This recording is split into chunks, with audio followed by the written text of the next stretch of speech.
अस्सलाम वालेकुम।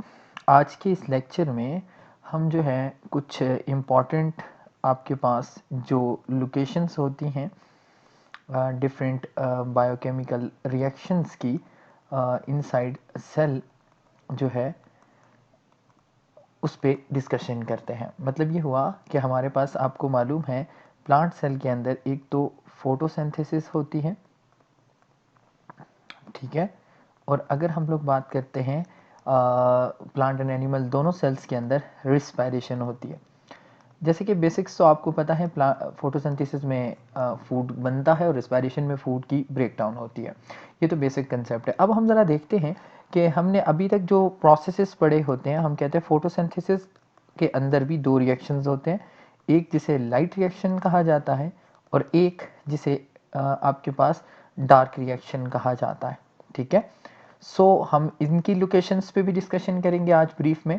और उसके साथ साथ अगर हम लोग रिस्पायरेशन की बात करते हैं तो रिस्पायरेशन कंपैरेटिवली थोड़ी सी ऐसी होती है कि जो टाइम लेती है, तो मतलब जिसमें डिफरेंट प्रोसेसेस डिफरेंट जगहों पे हो रहे होते हैं। जिसमें सबसे पहले अगर हम लोग बात करते हैं ग्लाइकोलाइसिस के बारे में, और फिर उसके बाद हम लोग बात करेंगे ग्लाइकोलाइसिस के बाद हमारे पास लिंक रिएक्शंस की बात करते हैं, और लिंक रिएक्शंस के बाद हमारे पास क्रेब्स साइकिल होता है, क्रेब्स साइकिल की बात करेंगे।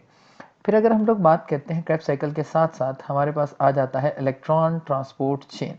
सो ये जो वीडियो है बेसिकली उन स्टूडेंट्स के लिए है जो बेसिक ये चीज़ें ज़रा सा समझ जाएं कि हम डिस्कशन किसके बारे में करेंगे कि हमारे पास कौन कौन सी इंपॉर्टेंट लोकेशंस होती हैं सेल्स के अंदर जो कि डिफरेंट बायोकेमिकल रिएक्शंस के लिए मौजूद होती हैं, ठीक है। सो ऐसे करते हैं, हम सबसे पहले फोटोसिंथेसिस को लेके चलते हैं और इस पे हम लोग डिस्कशन करते हैं। सो आप लोगों को मालूम है कि प्लांट के अंदर एक स्पेशल किस्म की ऑर्गेनली मौजूद होती है और इस ऑर्गेनली को कहा जाता है क्लोरोप्लास्ट। क्या कहा जाता है इस ऑर्गेनली को? आपके पास इस ऑर्गेनली को कहा जाता है क्लोरोप्लास्ट। अच्छा, ये सबसे पहले तो याद रखिएगा, इसकी मैंने दो मेम्ब्रेन्स बना दी। तो ये जो होती है chloroplast double membrane bounded organelle होती है, ठीक है। अब जो क्लोरोप्लास्ट है ये डबल मेम्ब्रेन बाउंडेड ऑर्गेनली है और आपको पता है कि ये हेल्प करती है किसमें? फोटोसिंथेसिस में। अगर हम लोग क्लोरोप्लास्ट की डीपली बात करें तो क्लोरोप्लास्ट जो होता है बेसिकली दो मेम्ब्रेन्स पे मुश्तमिल होता है और उसके बाद ये जो अंदर वाली लोकेशन होती है इसे स्ट्रोमा कहा जाता है, ठीक है। This is called stroma. And ये जो स्ट्रोमा होता है, इस स्ट्रोमा के अंदर आपके पास कुछ stack like sorry coin like structures मौजूद होते हैं। इन कॉइन लाइक स्ट्रक्चर्स को आपके पास थैलाकाइड कहा जाता है। ये जो मैं कॉइन लाइक स्ट्रक्चर्स बना रहा हूँ, the structures are called, the single structure is called thylakoid. और फिर अगर हम लोग बात करें ये एक यहाँ से लेके यहाँ तक का थैलाकाइड का स्टैक, ये सारा का सारा कहलाता है granum. So what is granum? It is basically a collection of thylakoid. अब ये जो ग्रेनम होता है ये दूसरे ग्रेनम्स के साथ कनेक्टेड होता है। अब ये जितने भी ग्रेनम्स एक दूसरे के साथ कनेक्टेड हैं उसमें ये जो पोर्शन इनको कनेक्ट कर रहा है इसे लैमेला कहा जाता है या आपके पास इंटरग्रेना कहा जाता है, ठीक है।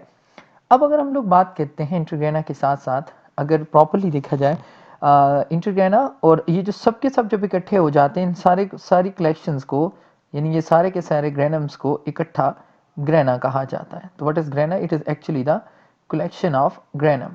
ये आपके पास क्या होता है? कलेक्शन होती है किसकी? ग्रेनम की। आई होप सो कि इस चीज़ को आप लोग समझ गए होंगे। अब हम लोग किसको लेके चलते हैं, इसके अंदर से ये जो मैंने सिंगल थैलाकाइड बनाया है इस थैलाकाइड की जरा सी शेप को हम बड़ा करके देखते हैं। तो थैलाकाइड सॉरी अगर हम लोग बात करते हैं थैलाकाइड की तो ये आपके पास जो है थैलाकाइड इस तरीके से स्ट्रक्चर होता है। अगर गौर से देखें तो ये कुछ ऐसे अपीयर कर रहा होता है। इसके आपको स्पेसिफिकली दो रीजन नजर आ रहे हैं, एक ये, इसे कहते हैं थैलाकॉइड मेम्ब्रेन, ठीक है। और इस थैलाकॉइड मेम्ब्रेन के अंदर इस रीजन को कहा जाता है lumen. One is thylakoid membrane and the other one is lumen. अच्छा बच्चों, ये जो ल्यूमन और थैलाकॉइड मेम्ब्रेन है ये बड़े इंपॉर्टेंट होते हैं। आपको मालूम है कि ल्यूमन के अंदर लाइट की मदद से जो होता है वाटर का ब्रेक डाउन होता है, उसे कहा जाता है उसे कहा जाता है आप लोगों के साथ फोटोलाइसिस। क्या कहा जाता है उसे? उसे कहा जाता है फोटोलाइसिस। वो कहाँ पे अकर करता है? ल्यूमन के अंदर। लेकिन आपके पास जो हम इतनी तकरीर कर रहे हैं लाइट रिएक्शन की, जिसकी खातर हमने ये पूरी बात की, तो ये जो लाइट रिएक्शन है ये एक्चुअली कहाँ पे अकर कर रहा है? ये आपके पास कर रहा है थैलाकॉइड मेम्ब्रेन में। जो मेरा वीडियो का मकसद है उसमें हमने बात कर ली कि जो लाइट रिएक्शन कहाँ पे अकर कर रहा है? थैलाकॉइड मेम्ब्रेन में। उसके बाद अगर हम लोग बात करते हैं लाइट रिएक्शंस के कुछ प्रोडक्ट बनते हैं जिनमें एडीपी, एटीपी और एनएडीएच है। अब ये एटीपी और एनएडीएच जो होते हैं ये चले जाते हैं स्ट्रोमा में। अभी मैंने बताया this region is called stroma. और जब स्ट्रोमा में चले जाते हैं तो स्ट्रोमा में ये एनएडीएच भी, तो स्ट्रोमा में एक रिएक्शन होता है जिसे कैल्वन साइकिल या डार्क रिएक्शन कहते हैं, डार्क रिएक्शन। अभी तक हमने ये समझा, जो मेरा लेक्चर का मकसद था, तो लाइट रिएक्शन कहाँ पे हो रहा है? तो लाइट रिएक्शन थैलाकॉइड की मेम्ब्रेन में हो रहा है, ठीक है। और डार्क रिएक्शन कहाँ पे हो रहा है? डार्क रिएक्शन मैंने भी बताया स्ट्रोमा के अंदर। आप अगर इसको गौर से देखें तो ये कुछ लोकेलिटीज हैं जहाँ पे डार्क रिएक्शन आपके पास जो होता है वो परफॉर्म हो रहा होता है। अब मेन क्वेश्चन आता है ग्लाइकोलाइसिस वगैरह। हम ऐसे कहते हैं, हम आपके पास एक एनिमल का सेल या प्लांट का सेल तो नहीं, अब एनिमल के सेल को लेकर चलते हैं क्योंकि ग्लाइकोलाइसिस दोनों के अंदर हो रही होती है। तो let us draw a cell of, we can say animal, ठीक है। अब प्लांट के अंदर तो यहां से ग्लूकोज बन गया कैल्विन साइकिल के बाद। एनिमल सेल्स में अगर आपको पता हो, this is called cell membrane, ठीक है। एंड ये जो आपके पास अंदर इसका फ्लूइड होता है, this fluid is called cytoplasm. क्या कहलाता है? साइटोप्लाज्म। हम ऐसे कहते हैं, थोड़ा सा न्यूक्लियस भी ड्रा कर लेते हैं। This is the nucleus of cell, ठीक है। We can say this is the nucleus of cell. अच्छा, अब आपने याद रखना है दिस इज साइटोप्लाज्म। अब साइटोप्लाज्म में आपके पास ये जो ग्लाइकोलाइसिस का रिएक्शन होता है, याद रखिएगा ये ग्लाइकोलाइसिस कहाँ पे होती है? साइटोप्लाज्म में। ग्लाइकोलाइसिस कहाँ पे होती है? साइटोप्लाज्म में। अब जो बात मेन याद रखनी है, ग्लाइकोलाइसिस का जो प्रोडक्ट होता है उसे पायरुविक एसिड कहते हैं, ठीक है। 3 कार्बन का कंपाउंड होता है। तो आपने अब तीसरा लाइट रिएक्शन कहाँ हुआ? थैलाकॉइड में। डार्क रिएक्शन कहाँ हुआ? स्ट्रोमा में। और ग्लाइकोलाइसिस कहाँ पे हो रही है? आपके पास साइटोप्लाज्म में। अब आपको पता है कि एनिमल हो कि प्लांट सेल्स हो, उनके अंदर एक स्पेसिफिक किस्म की ऑर्गेनेली मौजूद होती है। यहाँ पे हम उसको ड्रा करते हैं। This is the specific organelle.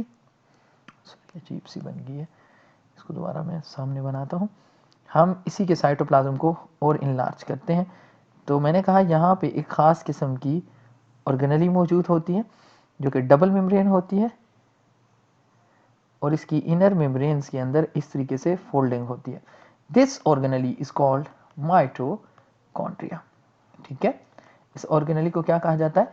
Mitochondria. अब याद ये रखिएगा माइटोकॉन्ड्रिया की ये आउटर मेम्ब्रेन आ गई, this is the outer membrane, and this one is inner membrane. ये आपके पास कौन सी मेम्ब्रेन आ गई? इनर मेम्ब्रेन आ गई, ठीक है। इनर मेम्ब्रेन के अंदर ये जो स्पेसिफिक रीजन है, इस रीजन को आपके पास क्या कहा जाता है? इस रीजन को, ये जो यहाँ पे मौजूद है, इसे कहा जाता है matrix. One of the very important region है, भूलना नहीं है। अब इस मैट्रिक्स के अंदर आपके पास पायरुविक एसिड इंटर कर जाता है, जिसे अभी हमने कहा था ग्लाइकोलाइसिस का प्रोडक्ट। तो एक ये खास किस्म का रिएक्शन करता है जिसे लिंक रिएक्शन कहते हैं। और लिंक रिएक्शन के बाद ये यहाँ पे एक साइकिल में इंटर हो जाता है। That cycle is called, we can say, इस साइकिल को क्या कहा जाता है? इसे कहा जाता है क्रेब साइकिल। मेरे बच्चों, अभी तक के लेक्चर को जरा गौर से समझें। तो आपके पास लिंक रिएक्शन और जो क्रेब साइकिल है, ये दोनों कहाँ पे हो रहे हैं? ये दोनों के दोनों आपके पास मैट्रिक्स के अंदर हो रहे हैं, ठीक है। Both of these are occurring inside the matrix. अब हम लोग बात करेंगे, लास्ट रह गया इलेक्ट्रॉन ट्रांसपोर्ट चेन। अगर आप गौर से देखें, ये जो फोल्डिंग है, what does this folding called? This folding is called, sorry, इस फोल्डिंग को क्या कहते हैं? अपने याद रखना है, इस फोल्डिंग को कहा जाता है क्रिस्टे। क्या कहा जाता है? आपके पास क्रिस्टे। और इस फोल्डिंग के अंदर कुछ खास किस्म के इलेक्ट्रॉन कैरियर मौजूद होते हैं। दीज इलेक्ट्रॉन कैरियर्स जो आपके पास जो होते हैं, ये इलेक्ट्रॉन कैरियर्स एक खास किस्म का काम करते हैं जिसे इलेक्ट्रॉन ट्रांसपोर्ट चेन कहते हैं। सो आपने याद रखना है कि कोई आपसे पूछे तो मेरे बच्चों इजी सा आंसर है, इलेक्ट्रॉन ट्रांसपोर्ट चेन कहाँ पे अकर करती है? मेम्ब्रेन। कौन सी membrane? Inner membrane of mitochondria में। So this is a very simplest question जो आस्क किया जाता है। सो आपने याद रखना है, आज के लेक्चर में हमने सिर्फ लोकेलिटीज़ देखी हैं रिएक्शंस की। आई होप सो कि आपको ये वीडियो समझ आई होगी। बहुत शुक्रिया। अस्सलाम वालेकुम।